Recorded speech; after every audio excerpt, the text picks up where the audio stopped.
I'm going to demonstrate how to establish the hierarchy of values in a painting. I have a person with a shirt and a background, and there's going to be a shadow on the background of the person. All right, now everything is important. The background has a light and shade, the face has a light and shade, and the hair of this man has a light and shade. So the light's coming from this direction, and we're going to have a shadow on the face, a shadow on the hair. Let's just say it goes like this. And of course the neck, and then the shirt will catch a light here, and the rest will be in shadow, and then the shadow of this background. So the darkest thing in the picture is the hair, and we will tone in the shadow of the hair, the light plane of the hair, shadow of the face, the light plane of the face. Face and neck are done together. We're not going to have any white or black. So what we have to do is make the darkest thing have the darkest shadow and the darkest light plane. Then the next darkest thing, which let's say is the shirt, brown. Let's say the face is next, so it will be, we have to make the hair a little darker so that it's still darker than the shirt. Now the face is going to be the next darkest, along with the neck. And so you see, we run into a problem as to how dark you can make these things so they don't interfere with each other and remain separated. And the white background, let's say the wall is white behind them. This is going to be the lightest, so we can see where we're going once we get the texture of this paper. I chose a very fine Indian paper for this because it's such pretty paper. In order to make a clear division between the light and shade of the face, I have to make the dark of the shirt a little darker background. Now, this is how you have to key this in order to get your vision accustomed to seeing a hierarchy. No matter what the objects are, there's going to be a hierarchy, which is darkest, which is lightest, and then the in-between middle notes. And there's one important point here, and this is probably the most important point in keying a picture for values, and that is that the shadow of the light, the shadow of the lightest thing in the picture will be darker than the light plane of the darkest thing, which is the hair here. So this has to be darker than this.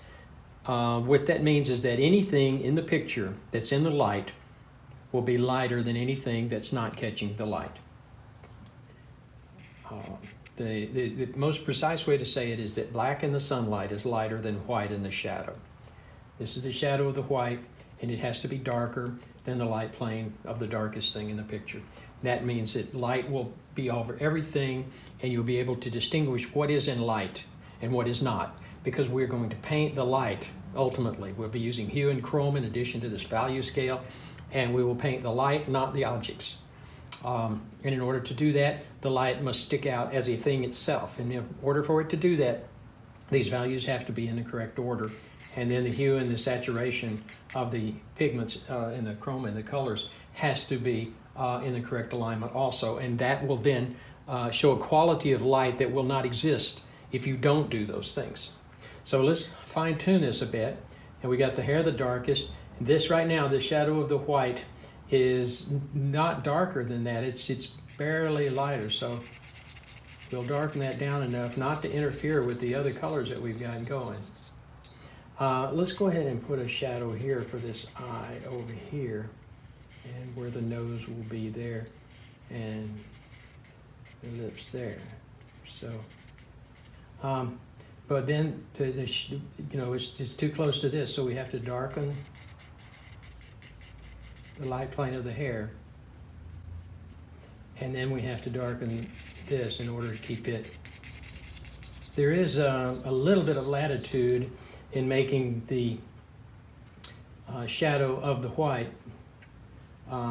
darker than the light plane of the black, and that latitude comes later when you put color on. That if the shadow of the lightest and the light plane of the darkest are the same, exactly the same, you can differentiate them by the warmth of the color, by making the thing that's in light warmer than the shadow color. Even if they're the same value, if this is warmer than this is, it will still carry the weight of being lighter, and it will still differentiate the light from the shadow.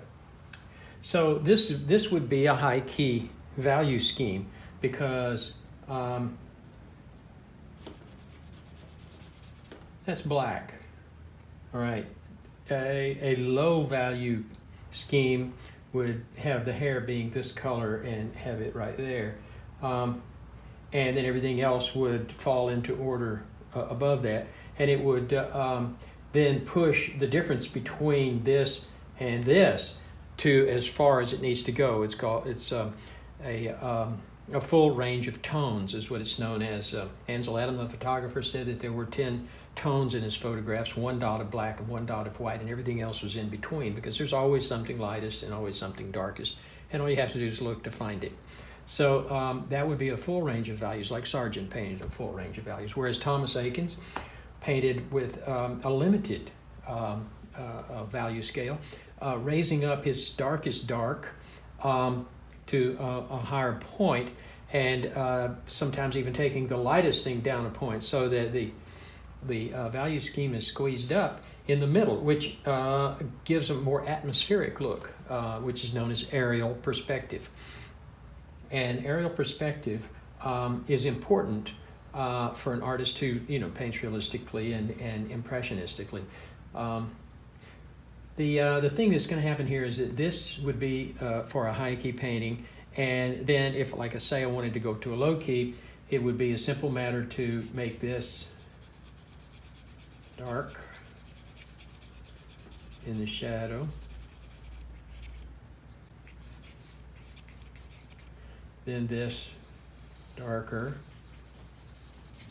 You see how when you go down in scale it becomes easier to mix your colors, and that's why a lot of times high key paintings are not attempted by people who don't really have a way of understanding how to go about it. We still have, let's see, if we squint down now, we'll see that this is barely darker than this, and this has a little bit of latitude left that we can actually bring that down a little. And that's how we proceed. Now when we squint down, the hair and the shirt are too close to each other, so I have the option of either changing the shirt or the hair light plane to get the effect I want.